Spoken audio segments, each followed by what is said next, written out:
भारत की अर्थव्यवस्था, शक्ति और दुनिया में उसके बढ़ते प्रभाव के बीच एक खबर आ रही है जिसने पूरे यूरोप के एनर्जी मार्केट में हलचल मचा दी है। ये तो हिंदुस्तान का तो खेल है यार, ये तो छोड़ो। This was never going to live. जब तक मूडी है, जैसे मैं आपको कहता हूँ आपको, जब तक मूडी है। भारत का पेट्रोलियम निर्यात स्पेन के लिए 46,000% तक बढ़ गया है। जी हाँ, आंकड़ा ध्यान से सुनिए, 46,000%। ये कोई टाइपो नहीं, बल्कि भारत की बदलती आर्थिक ताकत और यूरोप में उसकी बढ़ती पकड़ का जीता जागता सबूत। आप इससे अंदाजा लगा लें कि नरेंद्र मोदी एक तो अपने मुफाद की बात कर रहे हैं, ट्रेड के मुफाद की बात कर रहे हैं, अपनी इकोनॉमी के हवाले से बात कर रहे हैं।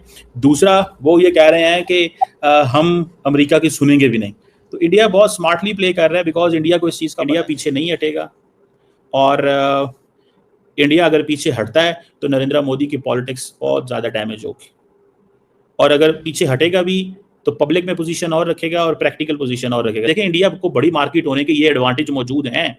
ये एडवांटेज, इंडिया इस एडवांटेज को अमीर हुसैन एंजॉय करता है कि वो एक बड़ी मार्केट है, उनके पास पैसे हैं। और जब भी वो दुनिया के पास, अब देखिए ना, इतने ज़्यादा, उनको तो वैसे ही यार 1.4 बिलियन का मुल्क है, उनकी इंडस्ट्री चल रही है, उनके कमर्शियल पर्पसेस के लिए चलना है, उनकी जो एक वो जिसे कहते हैं ना, एक लार्ज स्केल के ऊपर उनको लार्ज अमाउंट ऑफ ऑयल चाहिए। तो वो इन चीज़ों को समझते हैं कि हमें ये चीज़ करने की ज़रूरत है।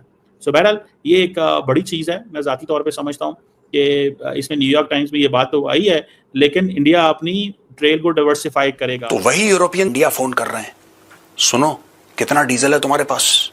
कि साहब हमारे पास इतना, सब भेज दो भाई, जितना है सब भेज दो और खरीदो। ये है भारत की क्या तकनीकी महारत। आप देखें, आप ये देखें कि आपको पता है कि कितने कम पर भारत खरीद रहा था।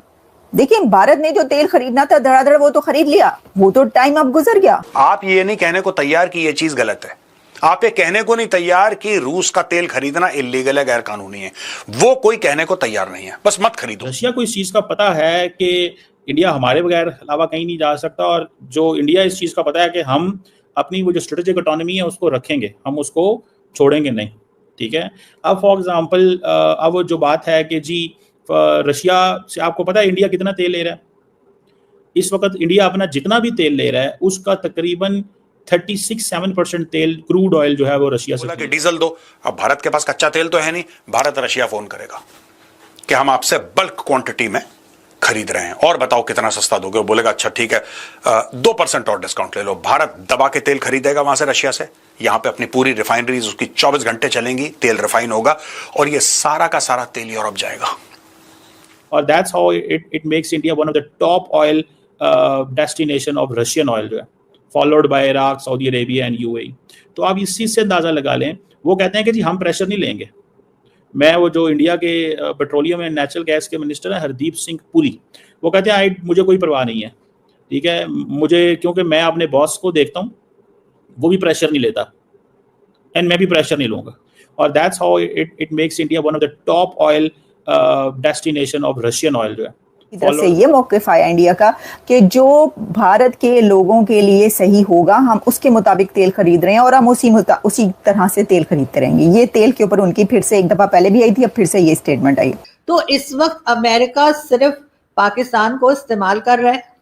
भारत के साथ उनकी हमेशा से दोस्ती रही है, लेकिन इस वक्त उन्हें भारत की कुछ बातें शायद पसंद नहीं आ रही हैं और उनको ये बताने के लिए, ये जताने के लिए कि जी हमारे हिसाब से चलोगे, हम बॉस हैं, हम ही सब हैं और हम सुपर पावर हैं तो सही है, नहीं तो फिर हम तुम्हें हर जगह पर लेट डाउन करेंगे। 25% टैरिफ उन पे लगा दिया। पाकिस्तान ने तो हर 0 टैरिफ रखा है। पाकिस्तान मंगाता ही क्या है जो टैरिफ रखेगा उसके ऊपर अमेरिका पर। तो यकीनन ये तमाम चीजें जो है इस वक्त गेम का हिस्सा हैं और पाकिस्तानियों को या पाकिस्तान के गवर्नमेंट और उन लोगों को जो गवर्नमेंट लाते हैं उनको ज्यादा खुश होने की जरूरत है, इसलिए कि कभी भी दूसरी तरफ से जो है लोग आ सकते हैं और दोबारा से इंडिया फेवरेट हो सकता है। हमारे यहाँ तो पहली मिठाइयां बढ़ जाती हैं, अभी बात हुई नहीं और वाह वाह जी हमारे डिफेंस मिनिस्टर भी शुरू। तो यूरोप में देखें, अगर आप इन लोगों ने अगर आपसे तेल इंक्रीज करा है that should tell you there is a certain amount of difference and there is a certain amount of understanding कि भैया हम लोग एकदम से अपना ऑयल शिफ्ट नहीं कर सकते।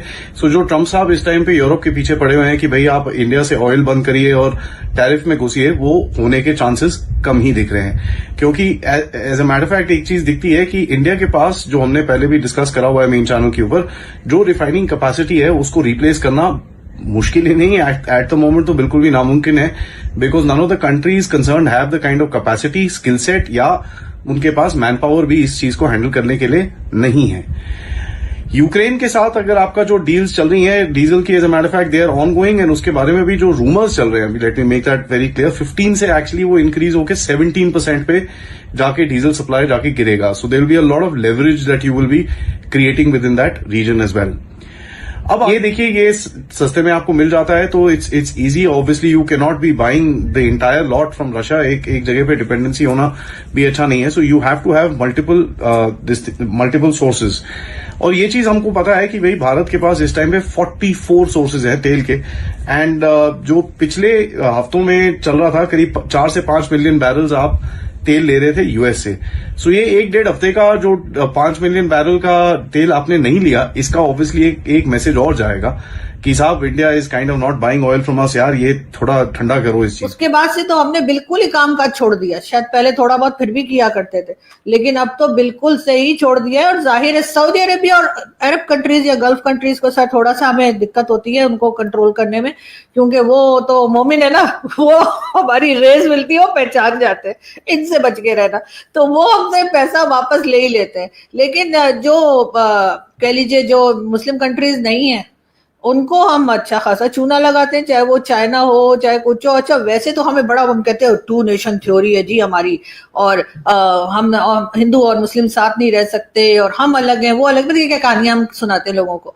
लेकिन चाइना के साथ हमारी बड़ी दोस्ती है, जो कि किसी खुदा को मानता ही नहीं है। तो यहाँ पे सर बात वही आ जाती है ना कि हम सिर्फ पैसे को मानते हैं, हम सिर्फ डॉलर को पहचानते हैं, तो हमें वो निकालना आता है। अब वो आर्ट किसी में नहीं है। चाइना का लोग बड़ा कहते हैं कि जी चाइना अपना पैसा नहीं छोड़ता है, चाइना कंट्रीज को ये कर।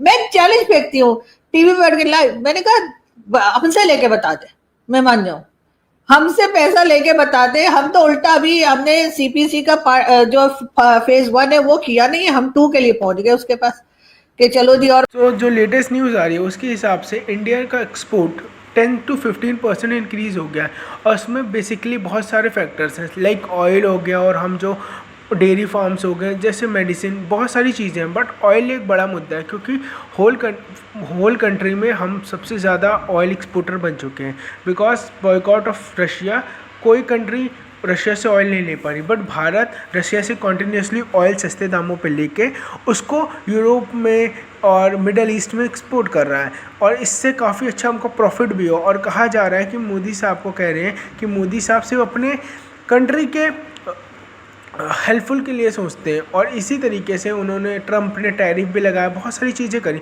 बट हमने रशिया से ऑयल लेना बंद नहीं करा, और इससे हमें बहुत ज़्यादा प्रॉफिट हुआ। आप अपने ओपिनियन कमेंट ज़रूर करें।